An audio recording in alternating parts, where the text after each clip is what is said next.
Welcome back, folks, to the WP-Tonic show. It's episode 665. Yes, the episodes are flying. And we also come to the end of January 2001. Quite amazing, listeners and viewers. We've got a great guest with us. We've got Jamar Ramos from Crunchylinks. I just love that. Crunchylinks.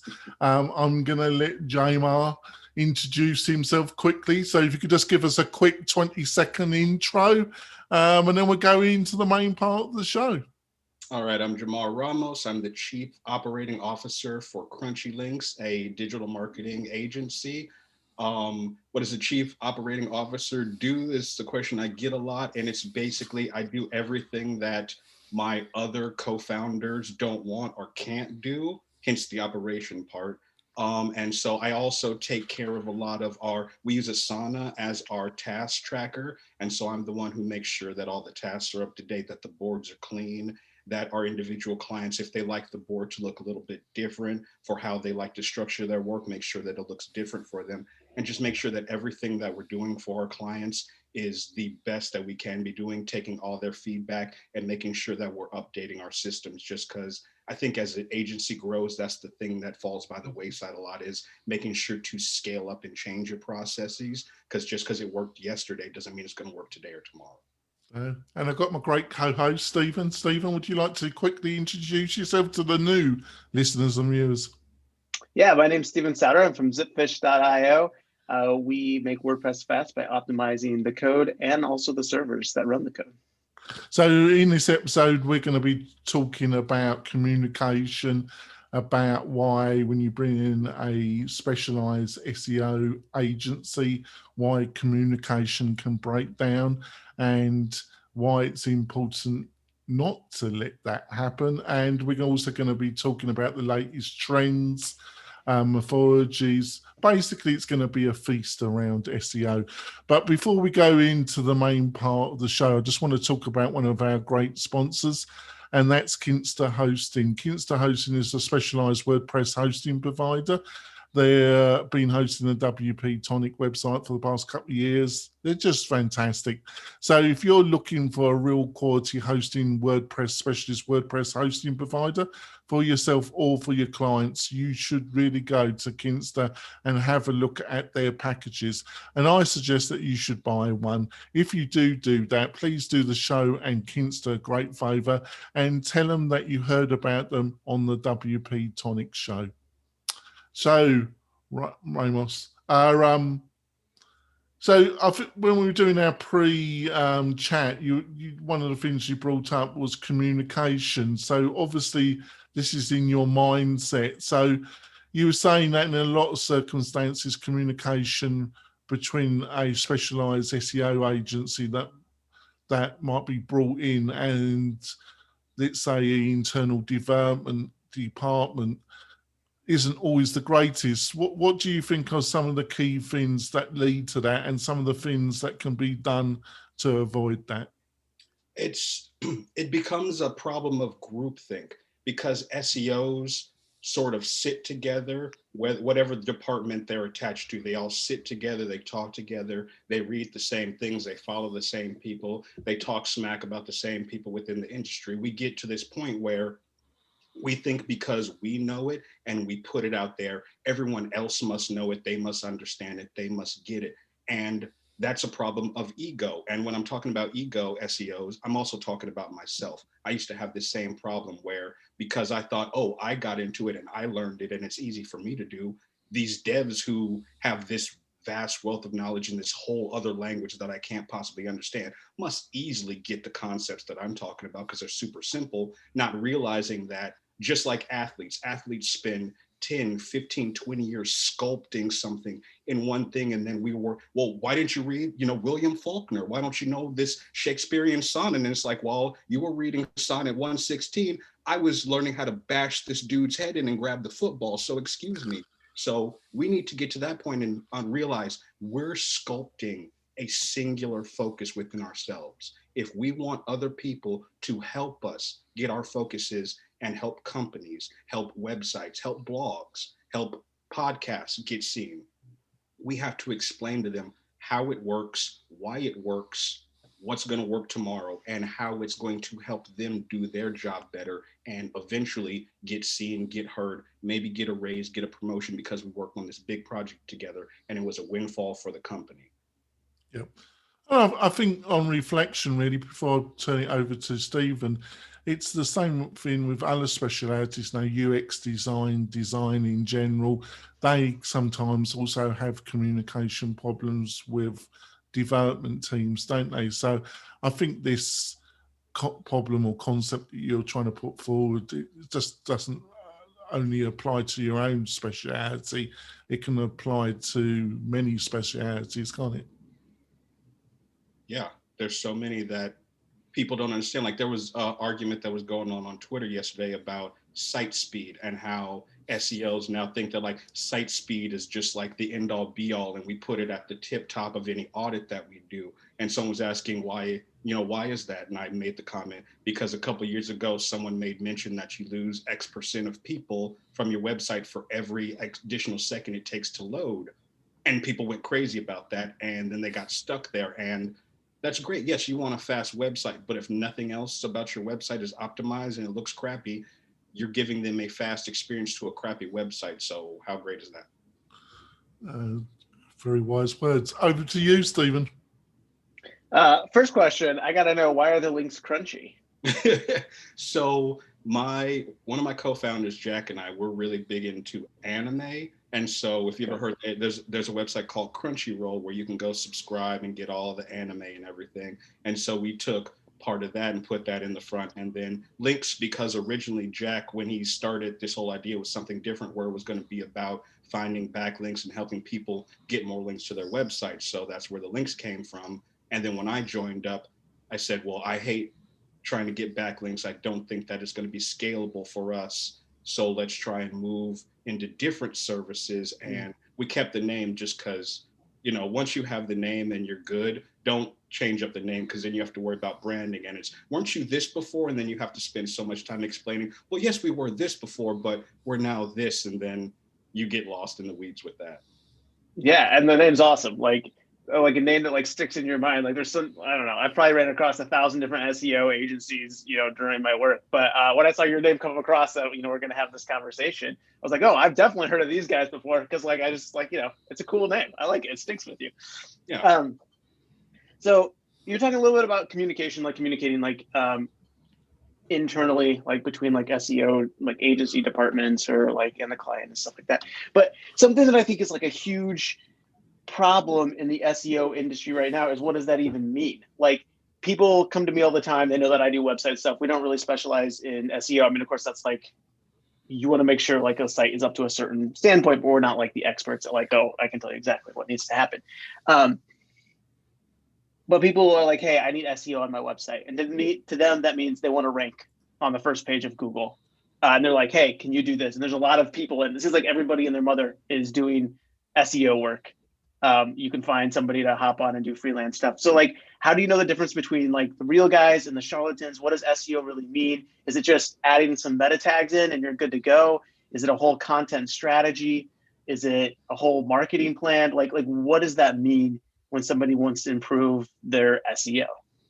Well, for us, it could mean almost a large number of things. So what we do is before you become a client with us, we have a 3-part process. First is the discovery call, where we get on the phone. Before, we don't have any pitches, we don't bring any money, we don't tell you this is what we charge, this is how we're going to work or whatever. We just want to talk to the person. We want to figure out what is their goal. Besides money, of course, because everyone's in goal. I want to sell and I want to get money, but where are you? Are you an early stage startup? Are you just after your A or B series funding and you're just now getting kickstarted? You don't have the money to get a whole marketing team, but you want someone to help you market? Or are you a big fish, but your website just started tanking for different reasons? Like we brought on someone who is a big fish in their industry, but because of the way that they were doing things before, they got slapped by a Google penalty. So now we have to figure out how to help them get out of that penalty, get them back to where they were pre-penalty, and then start taking them to where they should have been had they not got slapped before. So for us, that discovery call is to figure out, okay, what do you need from us? And people come and say, we need SEO. but oftentimes they don't actually need SEO right now. What they need is maybe content. They need, local SEO. They need some affiliate help. They need PPC management. And then you can start doing things in SEO that will work, because SEO isn't just, I have a new website, I do some SEO, and then my website is great. No, you have to do other things and pull other levers, or else you're just going to reach a plateau that you're never going to get above. And maybe you're happy with that plateau, but where is the next peak you could have gotten had you said, okay, let's layer on, $1,000 a month starting off on PPC. Let's layer on, if it works, let's go $2,000. And that way, SEO, PPC work together. And then as your SEO starts climbing with your PPC, you can turn down those PPC dollars or spread them in other ways. Start taking brand share from other places where you can get it. So that's what the discovery call is. Then once we understand what their goals are, that's when we come back with the pitch. Okay, this is what you said you needed from us.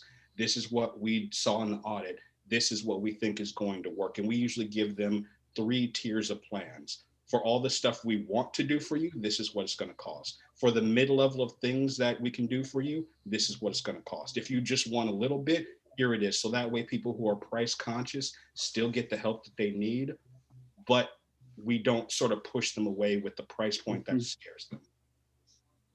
Let me go ahead and turn on some light, because I just realized how dark it's now getting. Yeah, it looks like you're in witness protection, actually. That's my voice. There we go. Oh, yes, that's a lot better.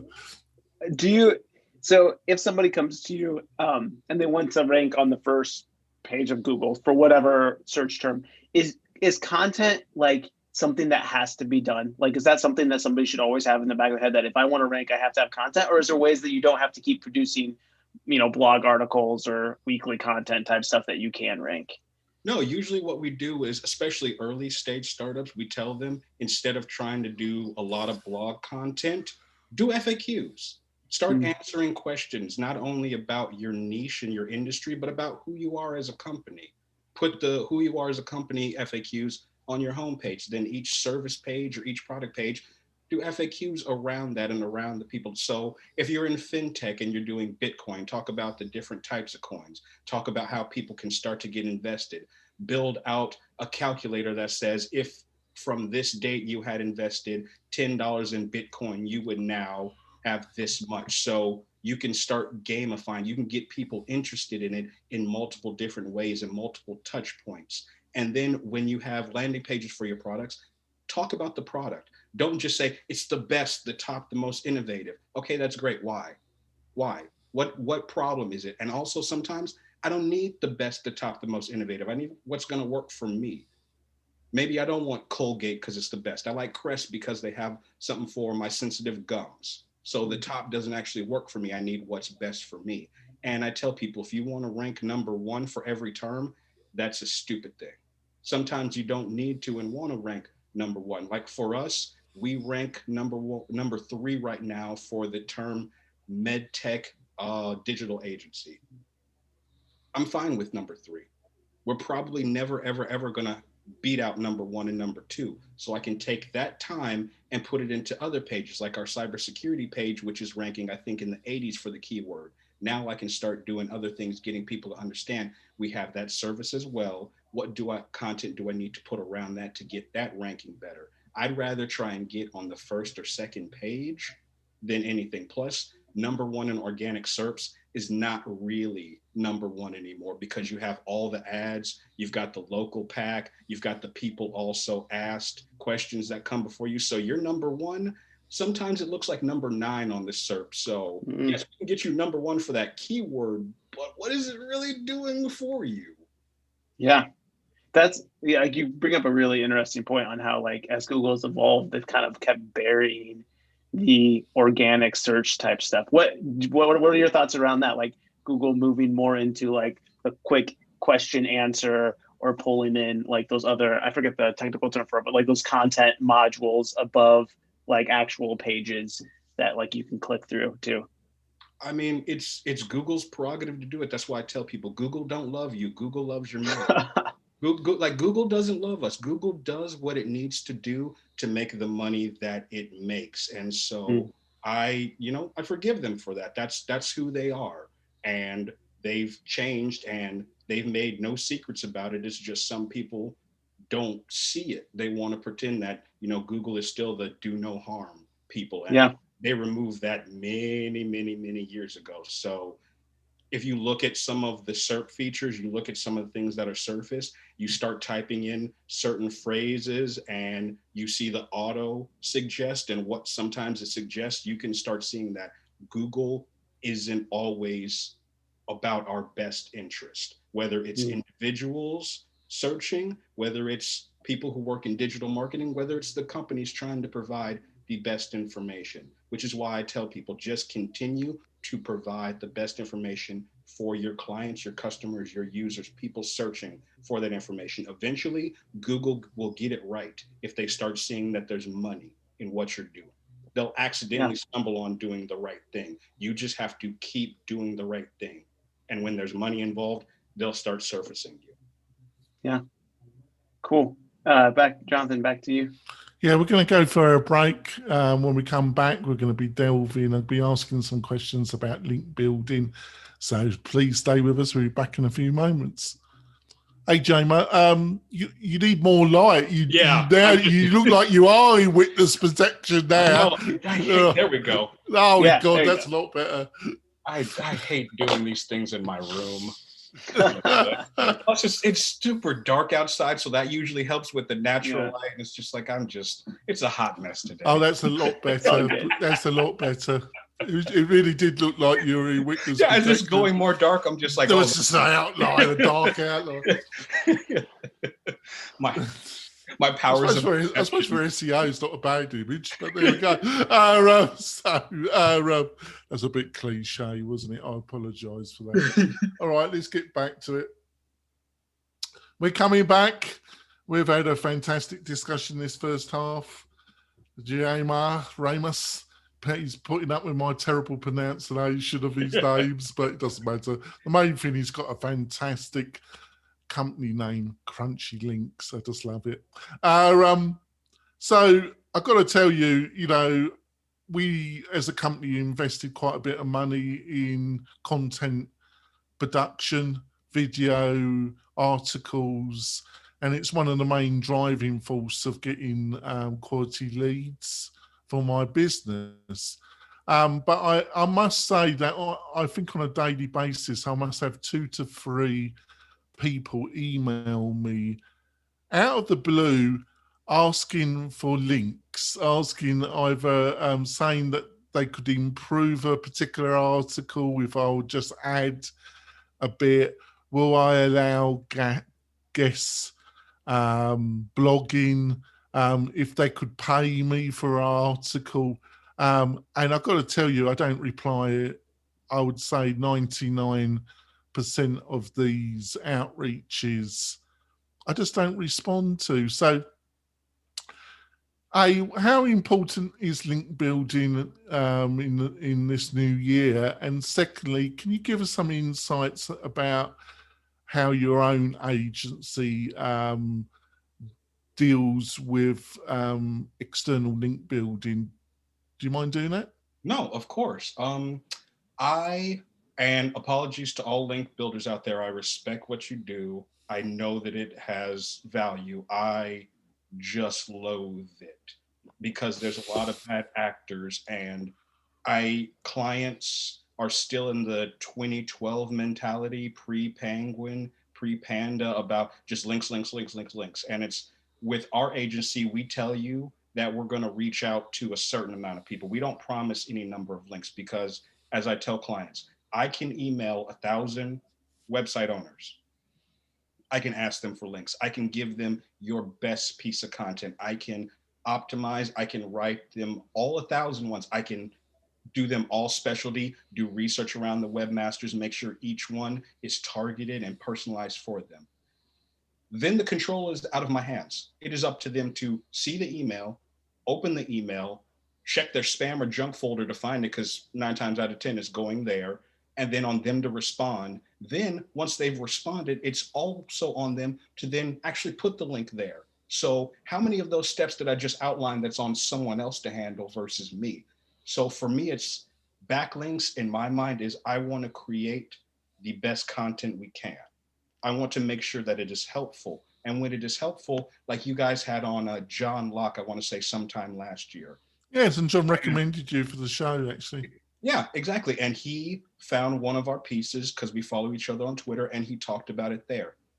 That's a great backlink. That's how I want to get my backlinks. I want my content to be so helpful and so good. Someone finds it and then shares it, and I get that backlink. Then other people see it. They share it. They may give backlinks. Or what I've been doing lately is doing things like this, sharing my expertise on podcasts, doing guest blogging and trying to make sure that if I'm going to get a backlink, I need to be providing 99% of the value to get that backlink, because I don't want to be selfish trying to get a backlink that's only going to help me and doesn't help the other person. I want to be a good steward of digital marketing, and I want to make sure that for every 10 bad actors out there in our space, I'm a good actor. And we start pushing those people out, and people understand, you know what, I should work with Crunchylinks or some agencies who are like-minded instead of going to this person over here. And to go to the point earlier, that's how we start rooting out the charlatans. That's how we start showing that we provide value, is just being honest, being open, and sharing our information. On our blog, every piece that I've written, I've given basically how Crunchylinks does things and how I do things, because the only thing that's different out there is you can get all my knowledge, you can get all from my information. You can't, what I offer personally is the differentiator when we're working with the client and some edge case happens. You can't go search out digital marketing SEO for this edge case and find a way to get out of it. You've got to have strategic partners who understand your goals and your business and can take tactics, strategize them for how your business works in your particular problem to fix your particular problem. Yeah. Best practices are best practices for, yes, 80% of the people. What about that 20%? What about a new business that's coming up like this what is it, chat house, clubhouse? What is that thing? How do you do SEO for a whole new digital marketing scheme? How do you do it? Yeah. You don't know. You've just got to build it. Yeah, but before I put it over to Stephen, what you're saying basically is that just kind of cold outreach around link building, you don't think that basically works now. And I agree with you, because I think if you got a backlink from a really high ranking domain, it can make a big difference. But the chances without some prior relationship between that influencing domain or individuals, there's either a company or individual behind that high ranking domain, the chances of you getting, unless you go through a company agency that's built up relationship with that high ranking domain, or you've got a direct relationship yourself, the chances of you getting a piece on there is practically zero. Would you agree with that comment? Yeah, they are fielding so many other more important things. So you've got to, as I said, you've got to offer them the value. So if you want, I used to work in lead generation, working with for-profit education centers. And so they wanted .edu backlinks. And so what I did was I started emailing education centers. I started emailing, colleges, universities, trying to interview some of the people that work there, educators, deans, admissions officers, trying to get information about if you want to be a student and sign up. Okay, what is it? How do you fill out your admissions form? How do you write the best essay to stand out and everything? Provide value that way. And then those schools took those pieces and shared them, provided us links, because it was ego bait. Their educator is being talked about here. So once again, provide value, give them a reason for the backlink outside of, hey, I saw your top 10, blah, blah, blah. I think it would be great if you replace this person, our competitor, with us. Okay, but where's the value for them? That I think a lot of people just don't think that way, do they? Over to you, Stephen. I really love how you kind of positioned like just do quality work and add value, and like the results will come. Like if you're providing better content, better answers, more informative answers to questions, like Google's going to realize that, other people are going to realize that and start linking back to you. But I feel like one of the hard things to do when you're providing like a lot of value is that it feels like you're giving away the value that you provide as an organization. Do you get a lot of pushback from clients that are like, no, like that's the secret sauce, man. We can't talk about that? You do, but I tell them always, like, we're doing the same thing. I'm never going to tell you to do something that I don't practice myself, or that I haven't tested myself, or that I don't think is a great idea. I'm never going to give you schemes or anything. So I always tell them, hey, if you don't believe it works, go check out our blog, check out our website. We've only been in business barely 2 years, and some of the keywords that we're ranking for are pretty awesome, and they're helping us. And so I practice what I preach. If I'm going to give you a strategy, it's because I believe in it. And because we have month-to-month contracts, we're putting our money where our mouth is. We're never, ever, ever going to lock you into something that doesn't work, because if we lock you into something and it doesn't work and you don't like it, you get to walk away in 30 days. So why would I put my food, my livelihood at risk just to try and beat someone for 10 to 15 minutes? No. I want to do quality work. It may take a little longer to see the fruit, but when you see the fruit, it's going to be great fruit. That's awesome. Right, I think we'll wrap up the podcast part of the show. Half hour goes really quick. Jamar's agreed to stay with us for another 10, 15 minutes, which you'll be able to see the whole interview plus the bonus content on the WP-Tonic YouTube channel. In the bonus content, I'm going to be asking Ramos about the importance of video, YouTube, and also that basically going back to previous articles and how you improve those articles, a methodology for that. So we're going to be talking some fantastic stuff in the bonus content. Also, before we go, I want to tell you that I'm doing another webinar, live webinar with Spencer Forum. We're going to be talking about how to build a modern marketing funnel using almost free plugins from WordPress, and also using his own product, Launch Flows. And it's going to be also highly about Fluent CRM and how you can use that. So it's going to be a fantastic webinar. That's going to be on Friday the 12th. Friday the 12th of February, and it's going to be at 10:30 a.m. Pacific Standard Time. And to register for this free webinar, all you have to do is go to the WP-Tonic website, and in the top menu it has a button that says webinar. You just click that and you can register, and you'll be able to join us live and be able to ask me and Spencer Forum any questions around launch flows, Fluent CRM, or how to use WordPress to build a modern day funnel system. It's going to be great value. So Jamar, what's the best way for people to find out more about you and what you're up to? If you want to follow the company on Twitter, we are at Crunchylinks. Someone took Crunchylinks before us. I'm going to find them and I'm going to get that. That's my life goal. Oh, that's a bummer. That's my life goal. You guys are going to see me on my deathbed and my last words are going to be, but I got Crunchylinks. If you want to follow me personally, on my personal Twitter account, don't do a lot of sharing of marketing stuff. I save that for our company Twitter. But if you want to follow me, I am at JamRam33, JAMRAM33. Right. And what's the best way that people can find out more about you and your company, Stephen? Head over to zipfish.io, run a speed test, and see how much faster you can make your website.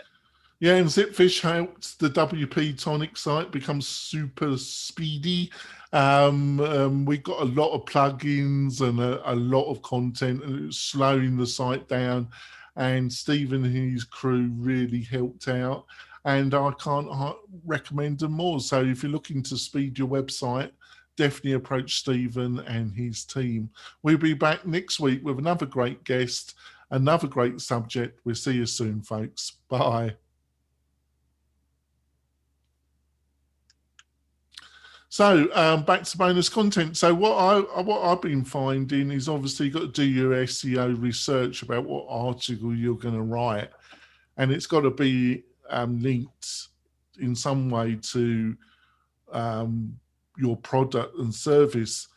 After I've done that basic research, I find adding a video to the article really helps with the SEO to literally get it started. Have you been finding that? There's a lot of things that I find that help. Like, so the way that I do it is, so just a little background, I graduated from San Francisco State with a degree in creative writing.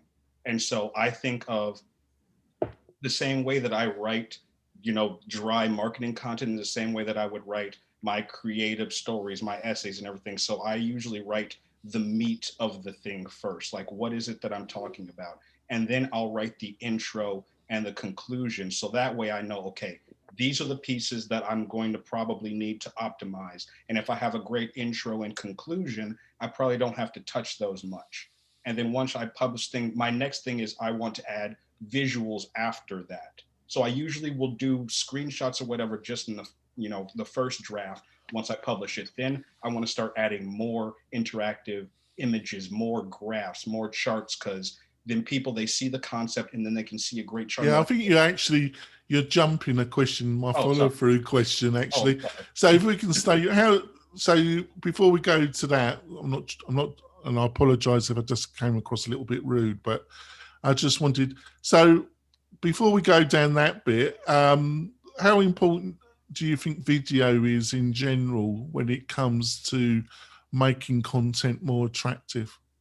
I think it's important. I think a lot of people also have, like we always do, they just add video where video is not needed. So they'll take an old piece of content where they're like, oh, let's just add in video. That'll make it new. And it's just like, but you're not adding any additional value. Sometimes if you just went in and you updated the data in the piece, that's all you need to do. Sometimes people don't really want to watch a video about something because you're not actually able to explain it better. If you can't make the concept easier to understand in the video, don't add the video, because then you're just doing a vanity exercise to try and add video where it's not needed, and you're wasting time and optimization abilities on other things. So to get on before I interrupted you, so let's say you got a piece and you published it and you got reasonable domain authority, and let's say it's in a reasonably competitive area. So let's say you have landed on page one, but you're on the bottom of page one, or maybe on the second page. And I know this is linked to what you said in the podcast part of the show, that you don't overemphasize this, but let's say you're on page two, in the middle section of page two, and you want to get on page one. You got any insights or tips about how you go back to a published article and maybe make it more attractive so it stands a chance of increasing and getting on page one? Well, first thing I always do is I look at the SERPs and I say, do I really belong on page one? Because sometimes a piece that we're doing will rank, and I look around and everything else there is a different content type. So sometimes you'll look and you'll be ranking for a keyword and you'll realize, like, we're a digital marketing agency and everyone else surrounding us is either a news organization or an e-commerce website. We probably are misplaced within these SERP results. So maybe let's not worry about this piece of content, because we're probably going to waste a lot of time trying to optimize it when we don't belong, and we're probably not going to get any farther. And in 3 weeks, when we come back and look at it, Google's going to have booted us out. You're not going to get any kind of really quality leads from it anyway, are you? Exactly. We have a piece on our blog that Jack wrote a while ago just to get pieces up called How Much Does It Cost to Start a Barbershop? It's our highest performing content piece, but we don't do anything for barbershops. We don't market with them or anything. And it gets us anywhere from 1,000 to 2,000 visitors a month, but we can't really do anything with it. So I'm not going to re-optimize it. I'm not going to change it. And it's got featured snippets. It's got people also asked, and I'm just like, I'm not going to touch it because I love that it's doing that, but what am I going to do with it? So once again, you've got to look at the results. Once your piece starts ranking, make sure that you deserve that ranking. And got any other insights about how you improve a piece? Look at all of the people surrounding you. Once you realize, okay, yes, we belong in this playpen, we're in the right sandbox. Look at everyone around you, not just to do exactly what they're going to be doing. Look at the people behind you that you outrank. Look at the people in front of you, because the people in front of you are your competitors today, yes, but the people behind you are your competitors tomorrow. So you can't just think about outranking the people in front of you. You have to make sure that you're beating out the people behind you. Because just because you beat them on Monday, you come back Friday, they might have revamped their content in a way. So look at your whole SERP landscape and see what everyone's doing. Because the SERPs are so volatile, everyone is in your playpen. So making sure, so if someone has added a video, don't just add a video like them. What else are they missing? Is their video interactive? Does it actually get the information across? Do they have a video and they don't have a transcript of what's being said in that video? Is the video just a reading of what the blog post is? And that will give you insights on how to do the content a little better. Because yes, maybe they're ranking higher today, but Google might want to boot them out. They just don't have anyone that's doing better, or clients and customers who are searching haven't said, hey, you need to be surfacing this one. So figure out what you could be giving to the people that they need for this big content type.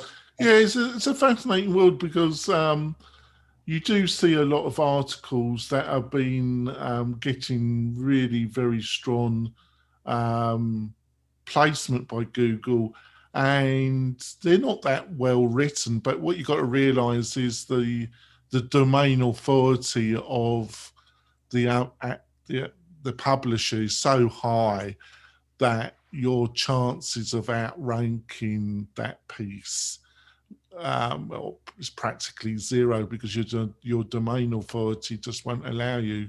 Would you agree with that? Yeah. And also sometimes it's not just about outranking that piece today. It's about giving people an alternative so they don't have to always go to the Moz's, the search engine lands, or search engine journals for this piece, especially if you can do it better. Get people to see your piece, get them to reward you. And then in 3, 6, 9 months, your piece will start ranking well. It's, once again, it's a marathon. It's not a sprint. And people get so impatient. And I always tell them, like, hey, just calm down, give it a little bit more time. That's it, just a little bit more time. Yeah. Over to you, Stephen. When you tell people like a little bit more time, and they're like, how much more is a little bit more time? Like what do you have any sort of like benchmarks that somebody can at least just like use in their head, that like if I write a new piece, like it's going, like I shouldn't expect anything for 3 months, 6 months, a year? Like how much investment do I need in SEO before I start seeing any return on that? Can I expect it pretty fast, or is it something that it's going to take a year to pan out? Well, if it's a new niche that we're talking about, like we're working with a client who's building a whole new way to disrupt banking. So they're probably going to start ranking for their content and their keywords right off the bat, because it's a new thing. But if you're trying to go up against, Bankrate, or you're trying to go up against Square, or all of those players, it's going to take a little bit more time. So we always tell people, you've got to diversify your channels. Even if you're not working with us on PPC or email marketing or social media, you need to be doing that, because if we're only doing SEO, there's only so much we can do for you, and it's going to take longer. But if we can also pull the email marketing lever and PPC lever, and also, maybe a little bit of social media, we can use all of those data insights to help your SEO. We can take your landing pages from PPC and those meta descriptions and meta tags. We can take the ones that work well, flip them into your organic pages. So that way, when people start searching for those same things, your organic pages start going up. And once again, we can turn PPC down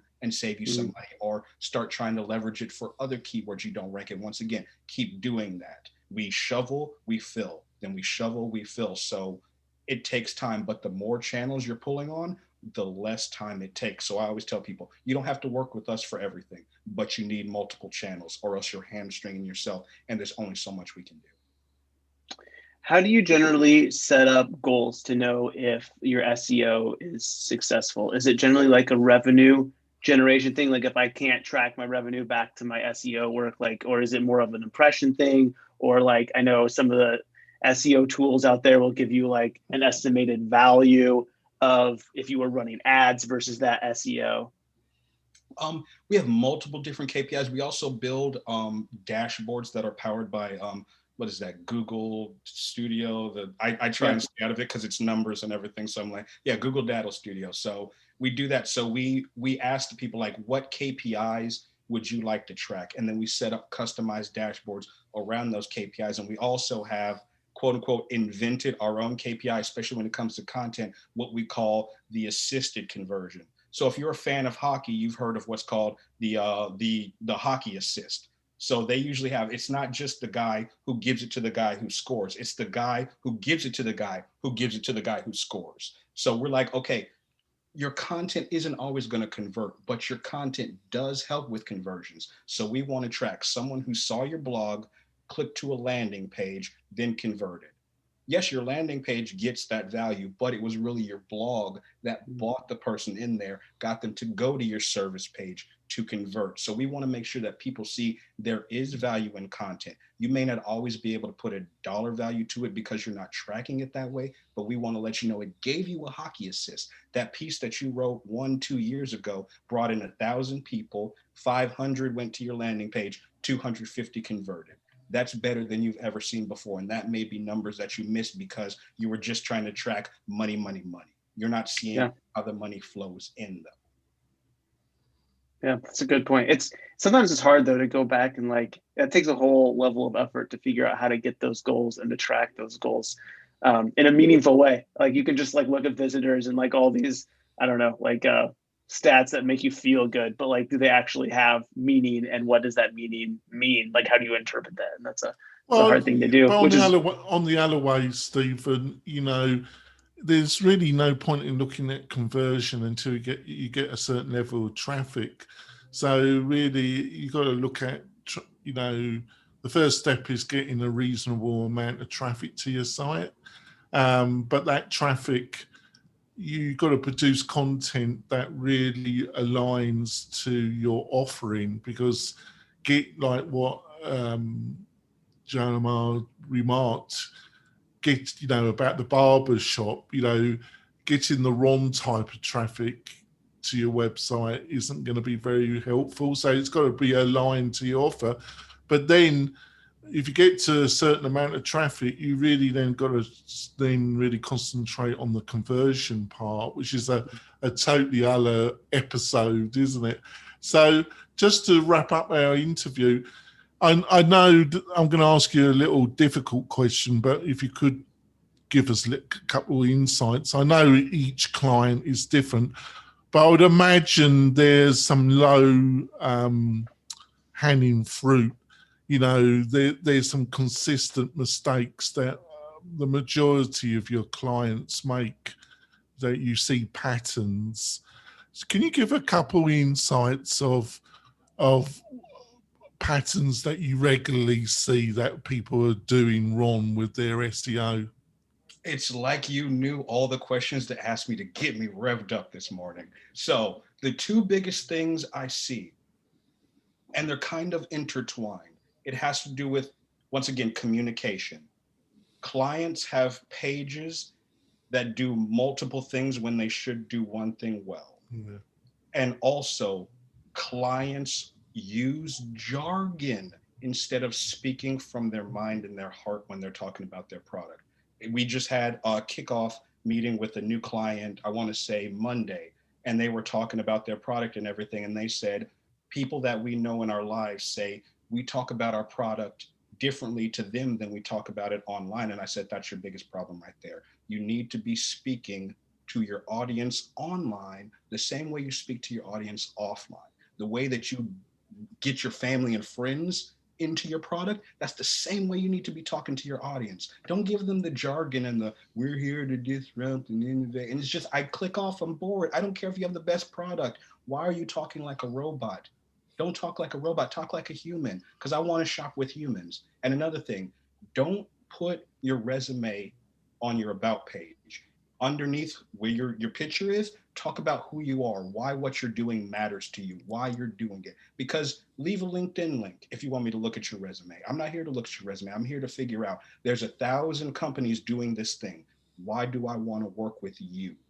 That's what I want. So make sure you're talking to people, not like a robot or to the robots. That's great. And just one other thing, do you think also people, I call it homepage fixation, I call it. I think people think that everybody that enters their website is going to enter through their homepage. So they have this total fixation about the homepage, where the reality is that they're going to be coming into the website through multiple pages, aren't they? Focus on your website or your homepage when you are a small website, when you only have, 1, 2, 3, when you're just starting out, when you're building a splash page, when you want people waitlisting and everything. But as you build out other pages, don't have your homepage look like it's just every other page regurgitated on itself and this is what came out. You need, as I said before, every page needs to be doing something. Your homepage eventually is just going to be a welcome. But as you said, you need to treat every page as if this is a potential portal that someone came in on. If they came in on this landing page and this is the only page that they saw, would they love our website? And if you have any page on your site where the answer is no, fix it or get rid of it, because it is only bringing down your page, your reputation, and your company as a whole. That's great. We're going to wrap up this bonus part. Thanks for coming on today, Ramos. It's been a fantastic discussion. We'll see you next week when we have hopefully a similar great conversation with another great guest. We'll see you soon, folks. Bye.